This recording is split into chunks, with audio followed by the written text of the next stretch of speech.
Hello and welcome to Mobtv. Please, if this is your first time of being on the channel, I want you to click on the subscription and notification bell so you'll be updated when a new news is being updated. My name is Emmanuel Precious. Nigeria is not a dictatorship. Atiku Abubakar condemns rearrest of Omoyele Sowore inside Abuja court.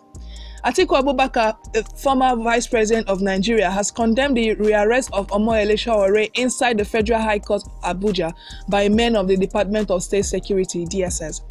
In a statement released this evening, Atiku stressed that Nigeria is not a dictatorship, and so the rule of law must be obeyed by all and sundry.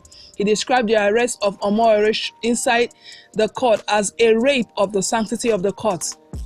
Today, I am in extreme anguish of spirit, having watched the unfortunate drama that played itself out at the Federal High Court sitting in Abuja, in which agents of the state caused a commotion in court in order to frustrate a judgment of a court of competent authority. Never in the history of Nigerian democracy has a judge been treated in such a disdainful and brazen attack on not just her person and office but on the entire judiciary. This is unacceptable. It is a rape on the sanctity of the court.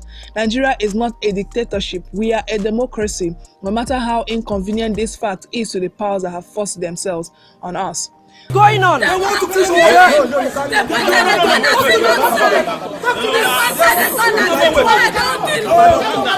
talk to me. What is going on? What is going on? Calm. You might be the only one. Wait, calm down. It might be my only words on record before they kill me. Yes. This is an attempt to assassinate me. Yes. They came with a gun and they were trying to shoot and they dragged me down in front of a judge after I had been granted bail. Yes. I said it to you yesterday that these are a bunch of lawless people and that they were reluctant to respect the other court. Now they have shown it to the whole country. Yes. No one. Yes. What is important for Nigerians to know is that I am not going to give up. Yes. Until every Nigerian benefits from a country that is theirs.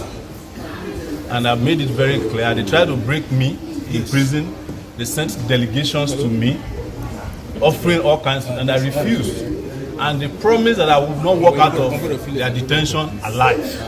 So that is what they came here to implement today. Nobody in Nigeria should be afraid. It is our country, and some people have to make the sacrifice for this country to be a country of rule, of law, and of dignity. And this also involves even judges. If suspects who have been given bail are not safe in court, the judges themselves are not safe. That is why the judge had to retire hurriedly into our chamber. Thank you. So we urge you guys to hang around, Yes. so that you can witness this is a historical day in Nigeria. Yes. And I call for an immediate inquiry to be set up to identify those responsible for the maltreatment meted out to Justice Ijeoma Ojukwu and the desecration of her court, and indeed the Nigerian judiciary. They must be sanctioned to the highest extent permissible by our laws. I further call for all law enforcement agencies in Nigeria to immediately respect not just the court order made by Justice Ojukwu, but the order of any court in Nigeria on any detainee, be it Omoyele Sowore, Zambo Dasuki, or Ibrahim Zazaki, among others. We cannot have a situation where our government is quick to obey foreign court orders and even quicker to disobey domestic court orders. This is symptomatic of a mindset that is civil to foreign powers and brutal to Nigerians. Without the rule of law, there can be no rule at all. Power in Nigeria still flows from the people, not from the barrel of a gun. I call on all men and women of goodwill not to keep quiet or sit on the fence at times like this. To keep Nigeria a democracy is a paramount duty of all concerned stakeholders. Please speak up against this tyranny and side with the Nigerian people. Mobtv.